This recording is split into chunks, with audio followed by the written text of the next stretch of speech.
This is the Chris Beckham Show on South Georgia's News Talk leader. News Talk 105.9, WVGA.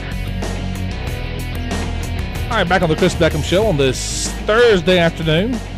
Coming up during the 5 o'clock hour, we're going to be talking a little sports in our White Tiger Martial Arts Sports Report. We've got our NASCAR contest today.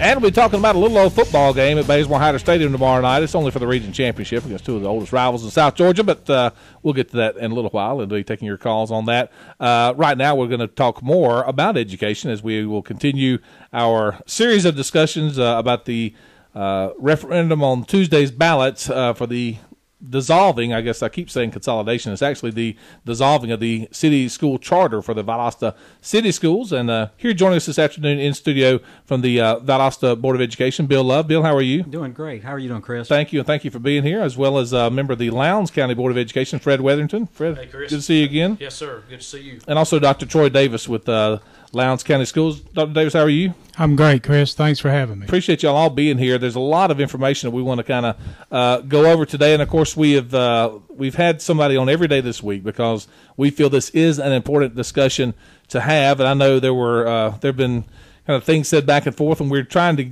as best we can, set the record straight, get information out there. I know, Bill, there's some things I know you want to talk about that were talked about yesterday that right. You want to kind of respond to. Yeah, well, yesterday I called in, as you know, right. and made a comment to Mr. Rusty Griffin, mm-hmm. and basically stating that his facts concerning early on in this process were completely false. By this, today I called Sam Allen, our ex-superintendent. I called Dr. Kaysen. I called Steve Smith. I called Ricky Rowe, all the participants that would have been involved in that time frame, and they were just like me. They went to one meeting and was never invited back to another meeting.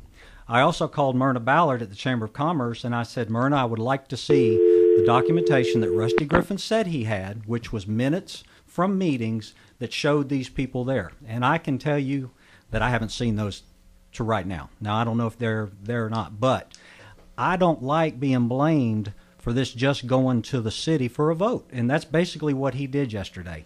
And the truth is, had it been brought up to the board, either board, we'd have probably both agreed, yeah, let's have the city and the county vote, because I can tell you it wouldn't have a snowball's chance of passing if the county got to vote on this thing. That was one of the issues we talked about yesterday. Yeah. So you know, Rusty, and I hate to say it, his facts just aren't right. He just doesn't have it correct, like a lot of other issues in this campaign that they're trying to push down the people's throats. The facts aren't there to support it. And with Troy and Fred here, we're going to go through these facts, and we're going to show the people, or talk to the people and try to explain to them that what the facts truly are. So, and also joining us, somebody else who knows something about this situation. Dr. Smith, are you there? I am. Dr. Steve Smith, the superintendent of Lowndes County Schools, joining us via telephone. Dr. Smith, thanks for joining us as well. Well, you're welcome, Chris. I'm sorry I can't be there, but I'm attending a meeting in Atlanta today. But I'm not fussing at you, but I tried to get in about 45 minutes. Sorry about that.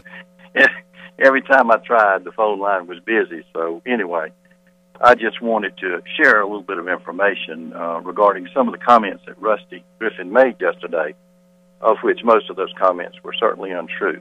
One of the first things he said that the graduation rate for Ware County was higher than it was for both Valdosta and Lowndes High Schools. That is absolutely untrue. Graduation rate in 2011 for Lowndes High School was 81.2, and for Ware County, it was 80.1.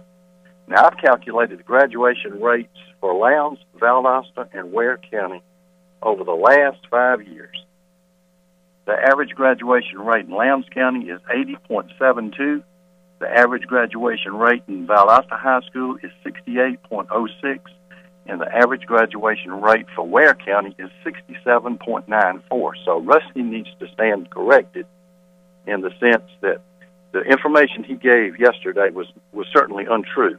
I mean, these are statistics from the Georgia Department of Education. And those are accessible by anybody. Anybody can get those. They're accessible on the DOE website. Anybody can access these, and he should have accessed these before he went off and started saying things that weren't true yesterday. It makes me wonder what else he may have said that wasn't true, and I know a lot of what was said was untrue. But, you know, he made a reference that me and Sam and Bill Kaysen attended meetings. I think he talked about meetings with the Carl Vinson Institute. And at first, we did. We went to 2 meetings with the Carl Vinson Institute, a meeting at the outset of the study and a meeting to hear the final results of the study. But I can assure you that the final results of the study, now I'm going to tell you, Carl Vinson Institute, I do agree with Rusty, it's a very credible, and I think Tom made reference to this yesterday, it's a very credible organization. They do good research. However, when they did this research, the sample size was so small that it's really not a valid research to use such a small sample size. And we talked to them about that, and they agreed, yes, it was a small sample size. Now, I don't know why it was so small. It might have been that the chamber didn't have the funds to do an extensive research project, but I've had professors from VSU and the University of Georgia look at this research, and all of them have said that this research has flaws in it, and they didn't control for certain variables that exist. So I don't think that you could justify moving forward based on this research study. But prior to I think it was called Impact 2012, I met twice with the Carl Vinson Institute people. Myrna Ballard was there. I don't remember. Let me drink some water here. I don't remember whether Rusty was there or not. He may have been there, and then he may not have been there. But I was invited to attend 2 meetings with the chamber leadership of the Carl Vinson Institute, and I did attend both of those. I was invited to attend and participate in the Impact 2012 project. I attended a couple of meetings, and once I saw that the purpose of the meeting was just to use Impact 2012 as a smokescreen for consolidation, at that particular point, I just stopped going to the meetings. I mean, it was clear to me what their purpose was, so I stopped. And I'm kind of out of breath because I'm in this meeting, and I ran down the hall to get into a quiet place where I could talk. As far as the decision to use the method of the 1926 statute, there was never any question in QE's mind that they planned to use this method. The chamber and QE representatives met with me and Philip Poole in a meeting at the conference room at the Lowndes Board of Education. And in that meeting, they asked for our input on what they plan to do. Now, I give them credit. They kept saying, we want to be transparent. And for a while, they were very transparent. They asked at the end of the meeting if we had any suggestions. I had 2 suggestions.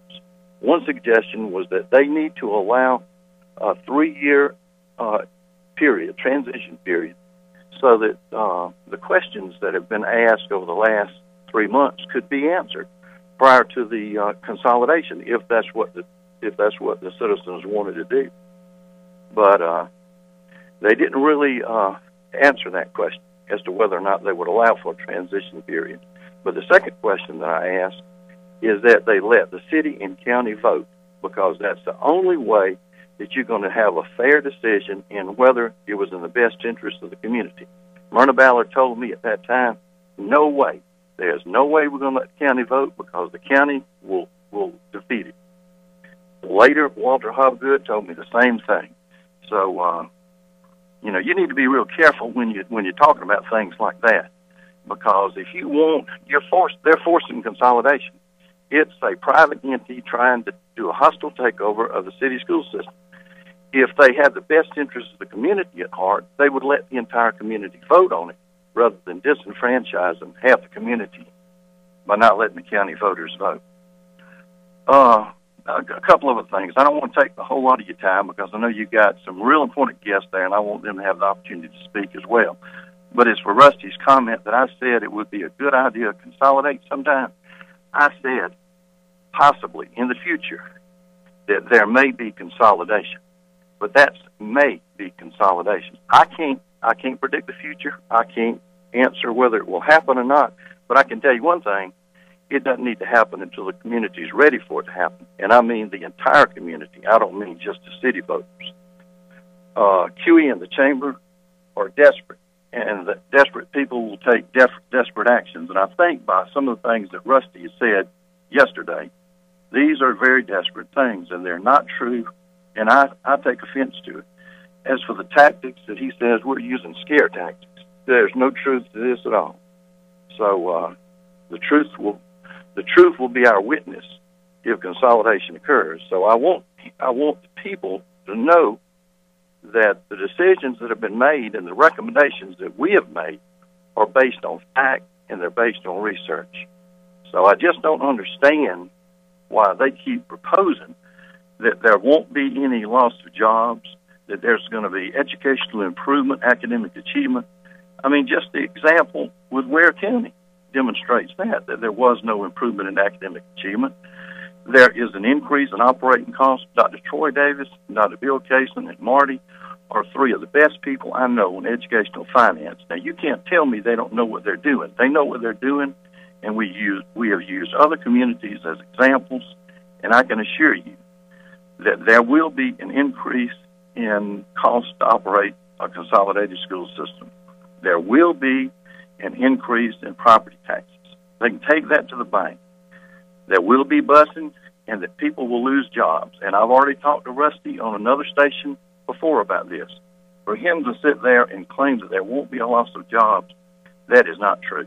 He is being untruthful, and he is misleading the public. So we're not using fear tactics. We're telling the truth. And they need to understand. I think people in this community are smart enough to know the difference between the truth and a lie. As a voter, if they don't know whether to support this or not, I think they need to vote no for it, because they've got many other opportunities to come back and request a consolidation effort through a petition in the future. But once the Valdosta City School System gives up their charter, they won't be able to get a charter anymore. So this is a very serious matter. Now, the last thing I want to mention to you is this. They have been attacking lately the credibility and the performance of both the Valdosta City and the Lowndes County school system. Now, I take offense to that, because I know the hard work that our teachers and our leaders do day in and day out in the schools. And I think it was Jimmy that gave credit to the Valdosta City school system for the progress that they've made over the course of the last 4 years. And I commend him for saying that. And that's true. They have made progress over the last 4 years. They have several Title I schools that have been identified as distinguished Title I schools over the past few years. Now, as far as the Lowndes County school system is concerned, in 2007, we were selected by the state as the distinguished school system in the state of Georgia. Now, this is by the Department of Education. Now, I don't think a whole lot's changed, in the last 4 years. If we were a distinguished school system then, chances are we're a distinguished school system now. Since that time, we've had 2 schools of excellence. We've had 2 lighthouse schools to watch. We have been recognized by the SACS accreditation group as accredited with distinction. We have the National Principal of the Year, and we have several. I think all of our Title I elementary schools every year have achieved the status of distinguished Title I schools. We're not mediocre. We're exceptional. And the Valdosta City school system and the Lowndes County school system, if you compare their performance academically with their peer group, you'll find out that they have done extremely well. And for them, and for the Chamber and QE to say that we're mediocre, that's just a lie. They say these things, but they can't back them up with facts. So we can't, I want to close with this. We can't accomplish our goal of success for all children by having a private entity, meaning QE, to destroy both school systems. And I dare QE and the Chamber call us mediocre. I think the facts bear out that we are both excellent school systems. So I hope, one of the QE leaders said to me the other day, they said, I had no idea this would be so divisive, and I apologize for this. It has been extremely divisive because they made it that way. As I said earlier, there's no limit to what they're doing right now, and they're trying to destroy both school systems just to get a vote to go their way for consolidation in the referendum on November the 8th. So I think our community is smarter than that. I think our community is going to make wise decisions in this regard. So I hate to take so long to say these things, but I can tell you, I get a little upset when I hear people telling untruths about me or about the school system or about our community. And I'll be glad to answer any questions you may have, Chris. Well, I think you got it all covered there. You answered all the points that I know we were talking about.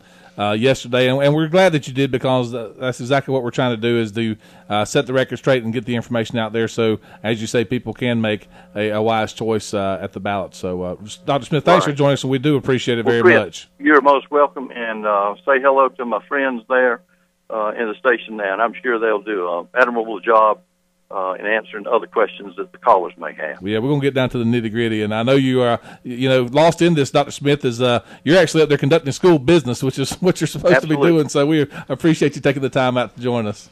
You're most welcome, Chris. Thank you. Thank you. Dr. Steve Smith, the superintendent of the Lowndes County Schools. That is kind of lost in this. Again, we have Bill Love, Troy Davis, and Fred Weatherington joining us in studio. While this whole conversation has been going on, you guys, there's school going on. There's school business. There's board meetings. As well as all this other stuff, you have your regular jobs to be doing. And I know that's taking a lot of work, Fred. I know you guys have been involved with this as well as everything else. Well, I'd like to say this, Chris. I am so proud of not only our board members, but the Valdosta City board members, and we have a good relationship. Our school leaders, how we've put in the extra time. I've seen it, you know what I'm saying, just what you're talking about, because a lot of this has been required to do in the evening times and on the weekends and early in the mornings, because everybody's got a job, and we're still running school, like you're saying, and so I appreciate everybody's efforts. I think when it comes to educating our kids in this community, all these folks that we're talking about here, they know their heart's in the right place, and they want to do the right thing, and they've stepped up, and really just to try to get the facts out. All we've ever wanted to do is for people to do the research. We've done our research and homework, and we've tried to promote and encourage people to look into this, because it is such an important issue, and so I hope that's what we've been a part of. We're going to take a break, and when we come back, there was some discrepancy, or there's some talk yesterday about the numbers. Will the taxes go up? Why will they? And we had one side saying one thing. Well, now we're going to have the folks from Lowndes to say exactly where they got their numbers from and how much did they change. This went over at the forum the other night. We're going to take a break and come right back and talk about that. You're listening to the Chris Beckham Show, brought to you by Valdosta Toyota, right here on Newstalk 105.9. This is WVGA. More of the Chris Beckham Show is coming up on Newstalk 105.9 WVGA. Now, back to the Chris Beckham Show on Newstalk 105.9 WVGA.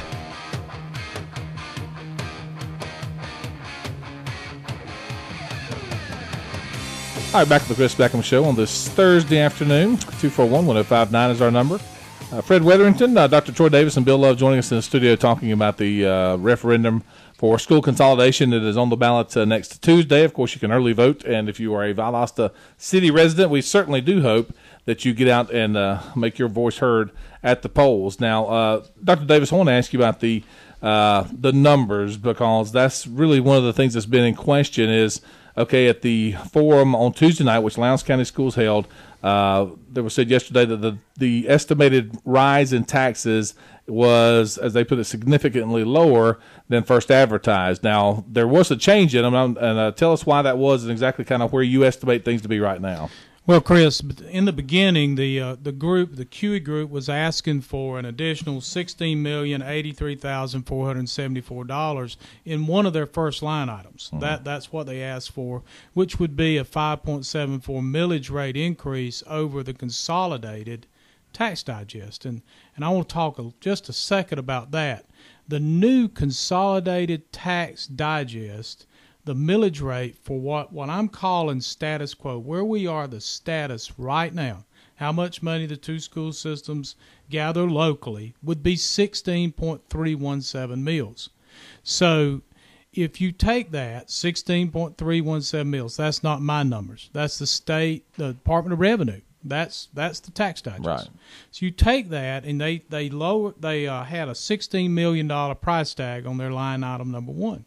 You take 5.74 mils, add it to 16.317, there you go. Mm-hmm. There's the 21 mils. That's right. Over 21 mils, but we've been talking about all along trying to stay at what the legal limit, mm-hmm. What we can do. Right. So what happened was that the group came out on October the 24th, and there was a publication, The Facts About Taxes and School Unification.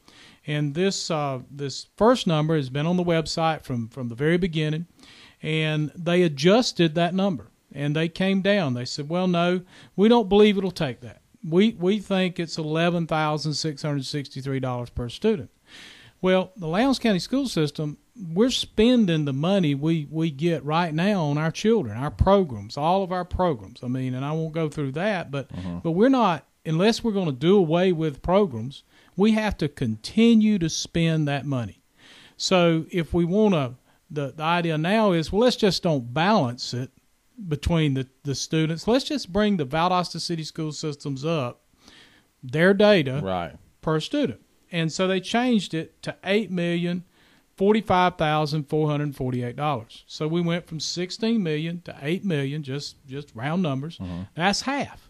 So that's now $2.84 million increase. So when we come up with the QE proposal, the request is now to start out at a base 16.317. We need to spend what we're spending. You know, of course, there's been a lot of talk about efficiency and all of that, but we need to spend what we're spending, and then we need to spend an additional 2.84 mils, and also two more prongs. That we're closer in numbers now. They said that we will lose their number, $800,000. I called the Department of Education. It's $780,000 in central office administrative funding and $700,000 of Title I funding. So in the forum the other night, we did have a slide that said if you use the QE request, the millage rate is going to be between 19 and 20 mils. So actually all of that, if you add that whole, and Fred will talk about a few minutes, a menu, you know, taking items, then it's going to be about 20.2 mils. Well, in the Lowndes County residents are 14.7 mils. The city residents are 16.98 mils. Well, you know, 3, 4, 5 mils to me is a significant increase in my taxes, and that's where those numbers came from. So again, and when you go through all that, and I know you're going to go through it a little bit more, Fred. You guys deal with this all the time, but I think for the general public out there, they're hearing all this and they're going, "Man, that's kind of confusing," and it can be, and you guys know that, and you've done a great job of breaking it down to say exactly what it is. Absolutely. Let me just, I'm gonna try to. He's the finance man. Yeah. I'm a farmer, and I'm gonna try to bulletize it even a little bit more. The new number that they come up with is actually pretty close to. I mean, they're coming to where we can agree. That's a very common number to where LaGrange and Troup County are today. They're up around 19 mils. So if you take just their $8 million number, I'm just going to take it. I'm not even going to add the other two that they've called the state and they've agreed with us on Title I losses and losing central office support from the Valdosta City system. They've agreed with them two categories. I want to talk about some categories they hadn't called and asked about where you do lose some more funding, but I'm trying to talk about agreement here. Right. That puts you right there in that 19 to 20 mil range. So we're using their documents now, you know, and we agree that at a minimum, that's where you're going to be. So that puts us right there in the Troup County thing. It also matches up pretty good with America's Sumter County. If you see not the millage rate they're at now, but the percent increase that they've had after their consolidation. So we're not far off now. I think, and I was trying to listen yesterday to your show, they called it I reckon they're calling that a modest increase, you know, and Mr. Gooding said that, you know, if it's better for the children, then a modest increase is good. Well, I reckon a modest increase is in the eyes of the beholder. Most people, I think even in the city, going from 16.98 to between 19 and 20 mils would say that's a significant property tax increase. And I know in the county, there's going to be heart attack. That's heart attack range, you know. And so, to me, I reckon it just depends on who you are and what you. And we're in the worst economy of my lifetime. You know, I just want to repeat that again because that's why if we're ever going to tackle this thing, why in the world you do it in this economy, I do not know. Well, and again, it goes back to another thought, and I want to. And of course, you guys deal with education issues on the school board all the time. The question of, you know, well, is it worth it to better the education of the kids. Well, that's not the question. The question is, would consolidating the two school systems better the education for the kids? That's the bigger question, because if you don't agree on that, then all this stuff is kind of, you're never going to agree on this other stuff because you don't know if it's worth it or not. And that's the question. And you guys have looked at education models. You guys have seen it firsthand. You guys have worked in bringing in different programs and see how they work. Consolidating the two school systems, and I know we hear about being one focus and all that, but in your mind, would it make the education better here? I ask the question: how is it? Yeah. How is it going to better the education? We are focused on our children in our school system. I mean, we are really focused. We know what our children's needs are. Mm-hmm. Okay, the county system is very focused on what their needs are, mm-hmm. and we're both showing great strides in improving our education. We have a superintendent, a second to none. They do too. Putting us together will dilute that. It's not going to better the education. There is going to be, I don't know how long it would take to get back to where we are today, mm-hmm. or if we ever would. But I can tell you, our children will suffer. And if our children are going to suffer, their children are going to suffer. This is not best for the children. And Dr. Bill Kaysen, by the way, in a letter to the editor in today's Valdosta Daily Times, echoed those exact sentiments. And I know, Fred, you guys see that as well. Right. And I can answer Bill's question with Mr. Griffin's comment yesterday. Bill, it'll take about 18 years, because that's what's Waycross consolidated 18 years ago. They closed their magnet school. Right. I mean, Dr. Smith had mentioned this in his comments. I just want to throw this out there. They closed their magnet school, which had 100% graduation rate, and so now that happened 2 years ago. That's why the graduation rate jumped. Now they merged, and that's where their graduation rate came up right there. Now they're sort of right here in between where Valdosta and Lowndes are today, and that's great. Those are good people over there. That's a good school system. Yeah. I don't consider them mediocre. I mean, we're mediocre and they're great, according to Mr. Griffin. I'm a little bit confused about that, but anyway, I just want to answer Bill's question. It takes about 18 years, Bill, for us to get back to where we would be today. So a kindergartner today won't see the improvement. No, it'd be the kindergartner's younger, very 6-year younger sibling. Somebody who'll be born later on this year will be. The other question, and this came up yesterday as well, and I would like for you guys to address it, that no teachers would lose their jobs. I know they said yesterday that there'd be some reduction over time in staff and things like that. But and again, I'm not in education, so I've just got to ask you. When you talk about a loss in funding. And I know, couldn't you make classrooms bigger? Actually, what Rusty Griffin said, quote unquote, by law, no teachers will lose their job. Now, I don't know what law he's talking about, because we both have on our books as boards a RIF policy. Now explain what that is. Reduction in force. Okay. It is what it is. It's just that we're allowed to go in, or we see necessary to balance our budget, we can reduce our force. And obviously that's a last resort, but if you don't have $800,000 in funding, we both went through it for the past 2 years. Chris, because RIFs in the last decade hadn't been used up until the last 3 years. Right. And now they've been used almost, as far as I know, in every county, every school district across Georgia, and many, as far as I know, across the nation, because of the economy. Right. So it's embarrassing to say, but we're well aware of we've activated our RIF policy now, and it'll be activated again because we'll be in an economic emergency again. Not only because of the less monies we're receiving already because of the economy, but because this consolidation, if it goes through, we qualify for less federal and state funding. So it's piling on already a tough situation. And I mentioned this a while ago, and I just wanted to throw this out there because they called and verified and agreed on the Title I funding. Mm-hmm. And I know a lot of people don't understand about Title I funding, but it is the way you qualify for Title I funding. It's all based on poverty data. Right. And most federal program, every federal dollar you get is tied to poverty data. Yeah. So Title I, if you've agreed that Title I goes down, let me just suggest to you, make that call back to Atlanta and check what happens to Title II funding, Title III funding, school nutrition, the QBE, this is state, QBE funding from the state, equalization funding, the local 5 meal share, what happens to that? I'm just saying it's all sort of interrelated. Right. Dr. Davis did not sit over there at the central office and make this stuff up. Right. I promise you, that's not what he does for a living. He gives us hard numbers, and we challenged him to put dollars on what this thing would it cause to happen. Let me tell you a scenario here, and since I got Fred and Dr. Davis here, they'll agree with this. If you have a school like Southeast that has 300 elementary kids in it, which we plan to build a new school this next year. I mean, we had to postpone that because of this. And you're not going to build that school. You're just not going to do it. I don't care what school. You're going to take those 300 kids in that school and you're going to disperse them among other schools. You're not going to have a school for those kids. What happens to those teachers? Those teachers are going to be let go. Those administrators are going to be let go. Those lunchroom workers are going to be let go. There will be loss of jobs. I know we have some folks being very patient on the phones. I did say we'd take some phone calls, so we're going to do it real quick. 241-1059 is our number, and let's go to those phone lines. Hello, caller. How are you? Hello, caller. Go ahead. Hey, Chris. Hey, how are you? Fred, Bill. How y'all guys?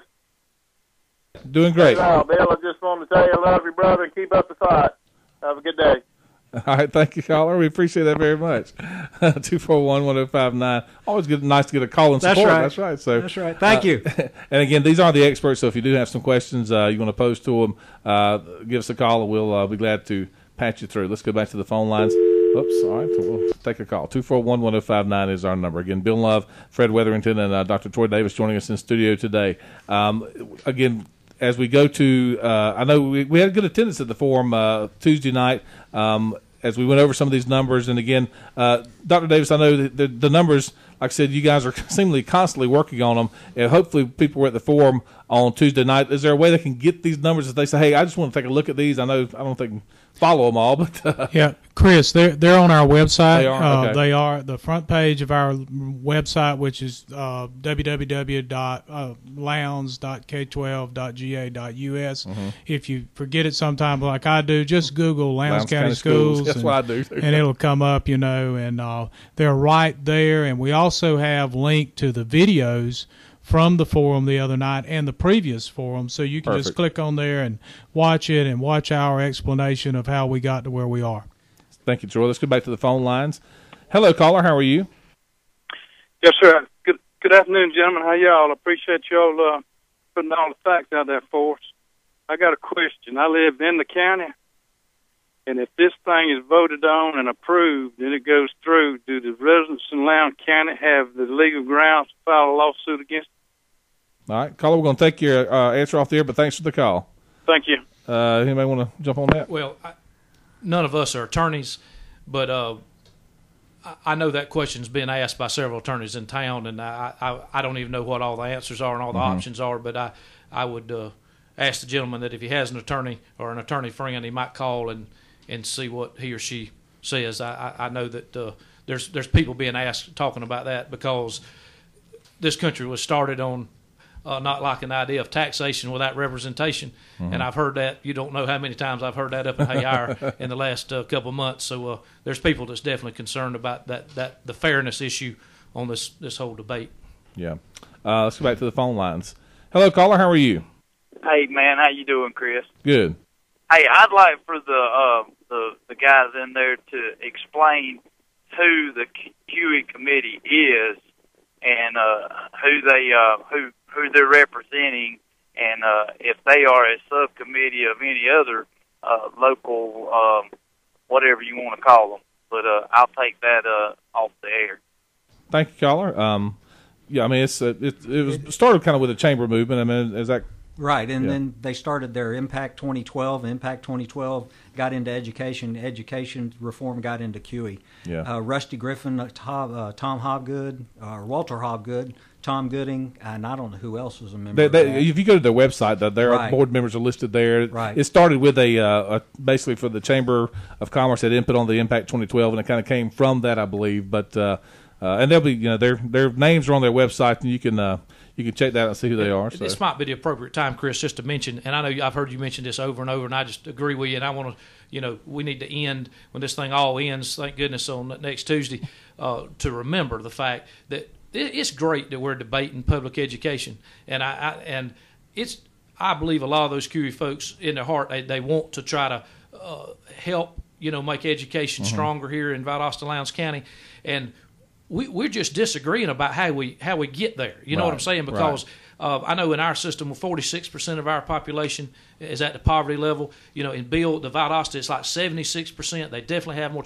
And a lot of the money that we're talking about that we lose in the combination is federal dollars that's directed towards those economically disadvantaged students, and so we see that as stepping backwards. And I know Rusty mentioned yesterday about possibly being able to get more private foundation money. I know we're working with some Gates Foundation money, in right now. So I don't see how combining, we can all apply. If you've got a school improvement project or an idea or what plan, it does not matter if you're, if you're combined or you're separated. So I just don't buy that argument. I don't see it. I don't understand it. We're going to leave a lot of federal and state dollars on the table, and a lot of those dollars are directly targeted to our economically disadvantaged, and that's where we need the community, our churches, our civic groups, and our business community to help us. How do we make better contact with those homes? Because that's where the student data, if you'll follow student data, it's not about skin color.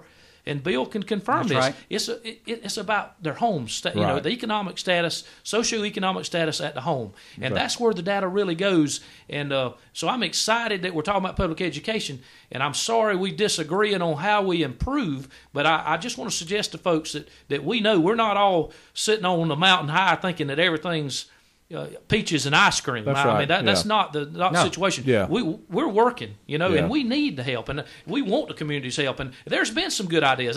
Listen, even in their booklet they put out, some of it mirrors some of the stuff that the state is working on, that we've all worked on in the school system with the Georgia Public, the new vision for public Georgia schools. So I really think that hopefully we'll get through this Tuesday. We can all work together and keep this energy and focus on trying to do better, with our education in the schools. Everybody wants that, I believe. And we'll take one more call. 241-1059 is our number. Hello, caller. How are you? I'm fine. Go ahead with your question. What I was trying to figure out is everybody keeps talking about, money, which, I understand all the money part, but I would like to hear specific examples of if the schools are unified, exactly how is that going to better educate the children? I would like to hear specific examples of what's going to change for the children and how it would be better for them. Okay, thank you, ma'am. I appreciate your call.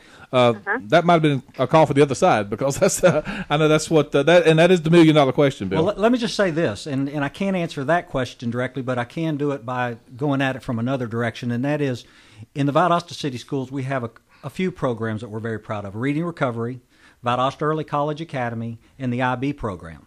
Those three programs have done our elementary, our middle school, and our high school. We've made great strides in those programs. They're wonderful. I can't say that those programs would continue to be funded because they're very expensive. But for our kids in the Valdosta City Schools, just like Reading Recovery, this is a huge stepping stone for them. And very briefly, a child comes to school in kindergarten, he can't read. It's one-on-one instruction like you would get at home with mom and dad to get that child caught up to that reading level. And that is expensive. We spent a lot of money getting our teachers qualified in all our elementary schools for this program. And that's the reason our numbers are going off the chart. Once again, this has started 5 or 6 years ago. I can't remember right when we started it, but we're just now starting to see the fruit from that tree that we planted that long ago. It takes time. Yeah. 241-1059. I said one more call. I'm a sucker for a ringing phone, so we'll go back to the phone lines. Hey, caller, how are you? Yes, I was just going to talk to Chris for a second. Yeah, this is Chris. You're live on the air. Go ahead. Okay, I just muted my radio. I've been sitting and listening to this discussion for months. Yesterday, I believe yesterday or the day before, it's possible, but someone put out a piece of information that there were. They compared the number of school districts with the number of split school districts. We have a city and county, and they'd merged, and it was like 48% had merged. I'm not sure about that part of it. But there was a huge amount of merging of school districts to bring down. The people that are saying that this is going to be better, There was like 21 or 22. Okay, yeah, I know what you're talking about. Yeah, the comment was made yesterday that of Georgia's 159 counties, that currently 21 of them, and I don't know that to be true, but that's what they said yesterday, and I believe it probably is, that 21 of those counties have separate school systems as of right now. That was right. Yeah. So if you take all the rest of the school districts that have merged, and it's made it better, proposed by some people, why is Georgia 47th in the nation in education? Gotcha. I understand your comment. Why are we trying to get more like something that they say is not working? Thanks and for taking Chris, my call. Thank you, caller. I appreciate it. Chris, I might add right there, that's why Georgia is not one of the states that allows you to deconsolidate. You know, once that's one thing that everybody in this city needs to realize. Once you give up the charter in our state, you never get a chance to get it back. Mm-hmm. What you'll see is a trend, particularly in the last decade, of states going the other way and allowing deconsolidation, because that is more the trend. Consolidation was popular in the 80s and early 90s. The last decade or so, you can see it's actually going the other way. And I would submit to you a big part of that is because of how education is funded from the federal and state government. It ties right back into Dr. Davis's financial numbers about why you're better off targeting your population in that community. You know, well, and that goes back to the same theory that we talk about a lot on other subjects. You know, big government versus small government. I mean, it's kind of the same concept. You could do more at a small level, focusing on the problems that you have, rather than a big level where there tends to be a lot of waste and whatnot. And it sounds like the same education model applies. We got about 4 more minutes. Bill, go ahead. Well, before we get off the Yes. air, I just wanted to say this: we do have the best 2 superintendents in the state. Yeah. Okay, and I'll say that. And we both are SACS accredited. And 2 years ago, we went through a system-wide SACS accreditation. And a lot of people don't know this, but through Dr. Cation's leadership, we had the best SACS system-wide accreditation ever in the state of Georgia. I'll put that accreditation and that report up against anybody's. And so to say that our children aren't getting the best education possible, that is a fact that you can go look up. Also, it's Dr. Cation's 71st birthday, so everybody wish him happy birthday for him. I know he would like to get a present on Tuesday. I can promise you that. 241-1059. There's another question that I'm going to ask, or that I did ask, because there's this common thought, I think, out there that the Valdosta city school system is losing, numbers by the droves. And I asked that question, what's it been like over the last couple of years? And Jennifer Steedley, who, God bless her, she's been working like a Trojan here for the last few months. And actually, over the last couple of years, there's been an increase in students in the Valdosta city school system. I think it's 150, somewhere in that ballpark. Right. But it's so that's, I think a lot of people think it's going the other way. When in actuality, it has been a gain in students. So. That's right. And you can attribute that for 1,000 different reasons. But, all right, we're going to, I tell you, we've got one more call. We've got about 3 minutes left. We're going to let these guys out of here. Hey, caller, go ahead. Hey, I believe if you could get Dr. Davis and Dr. Smith on the stage with Tom Curry and Rusty Griffin, you could sell tickets and maybe make up that money for the Title I. That pay-per-view is coming Sunday night. No, I'm just kidding, ma'am. No, it's I appreciate you call. And well, I do have a question. Okay, go ahead. Can you, since you have members of both boards there, can you tell me how many volunteer hours maybe some of the QE folks have put in at either school system, and also is anybody individually or as a corporation a community partner? Thank you very much. Thank you very much.